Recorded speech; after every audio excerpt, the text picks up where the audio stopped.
And hello, uh, hello everybody. Welcome to the weekly wrap-up show. I'm your host, Bryce. Well, this week there's a lot to cover, school-wise and otherwise. So, give me 5 and we'll get straight into it. All right, let's do this, shall we? Let's let's start off with Wednesday's score, a close one between North Harbour and Otago. North Harbour taking the W though, going 27 to 24. 2 points in it. The New Zealand Rugby League Women's Premiership is the next one up. The Arc. Ah, man, I hate that name. Arcarana women went down 16 points to 22 over the Auckland Vulcans. Counties women won their game 24-14 against the Wellington Orcas. The Warriors choked on the Panthers' tails effectively. The Panthers won 32 to 6 over the Warriors, and that means there's no semi-final or any further game for the Warriors this year.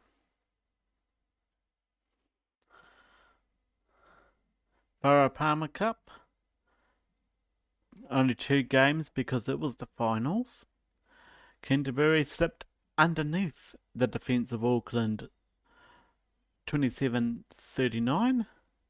Auckland with the win on that one. The Northland Kauri rose above the Manawatu Cyclones 32 points, 29 for the win. That's all she wrote for the Farah Palmer Cup this season. It will be back next season. And in the Bunnings NPC, from women to men's, round 6 so far. And I say so far because we've always got the Wednesday game. Waikato tripped over Wellington Lions tails, giving Wellington to win 41 to 24. Hawke's Bay narrowly missed the win, going 35-38 down to the Bay of Plenty. Counties Manukau caused some upset in the Southland camp by taking the win 39-29.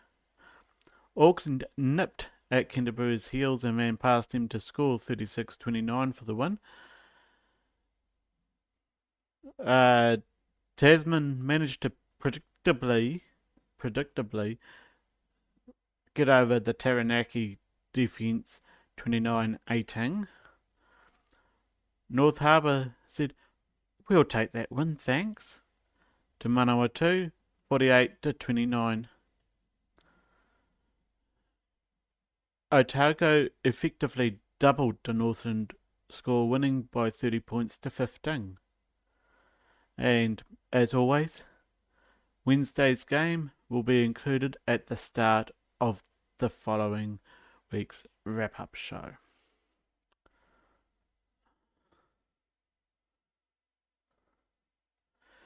On to the Rugby World Cup now.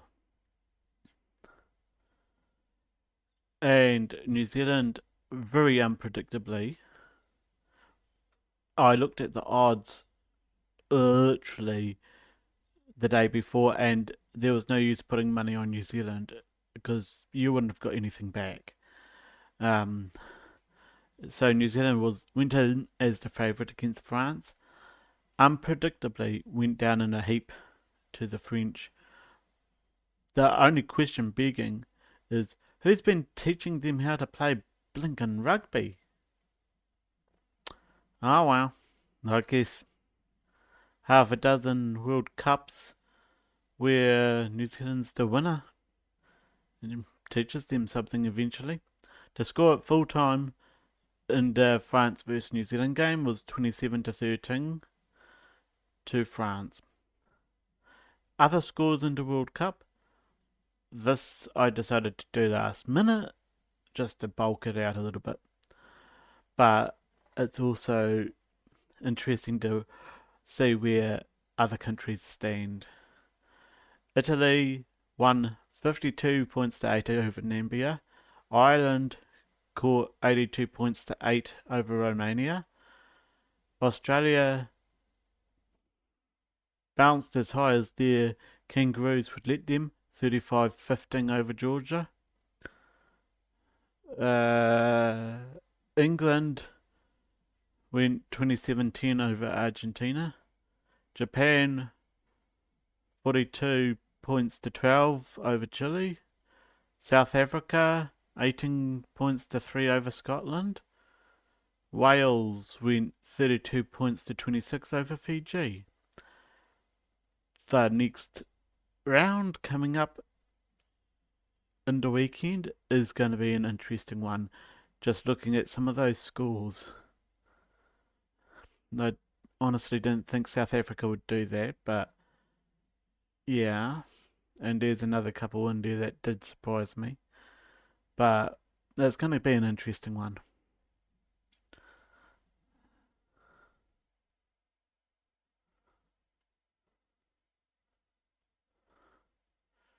Alright. Outcomes, I still haven't got the money together for. I am saving up so I can get my get a replacement watch to let me know how many steps or how far I've walked. This one, the time on it's all up the wonk, and no matter what I've done, it hasn't been able to correct itself. So, yeah. Uh, Outcomes are going to be as primitive as they were last time if I continue this season. Tries, penalties, conversions.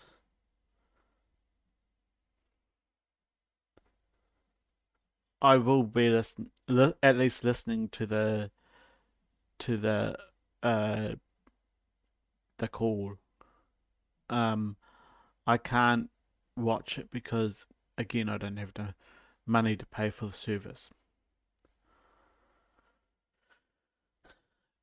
Real life is going to interfere a little bit. There are some circumstances coming up where I will not be able to do Rugby World Cup, which New Zealand Namibia is on Saturday morning for New Zealand. Updates will still be given in this weekly wrap up show coverage next week. So yeah, unfortunately I can't do that, and that also means by proxy I've got very few other World Cup games that I can actually do. So it's going to have to wait for a a couple of weeks. Um, Coverage of the Rugby World Cup on Chilling Out Live will resume on Monday the 25th with Wales vs Australia game, 7 a.m. New Zealand Standard Time. It's not quite daylight saving in New Zealand, so we haven't quite flipped over to daylight time.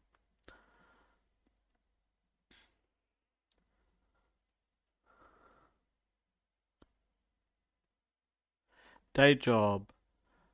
I am working on Friday night. No Hawke's Bay versus Manawatu game will be broadcast live because I will not be able to do it while I'm working there.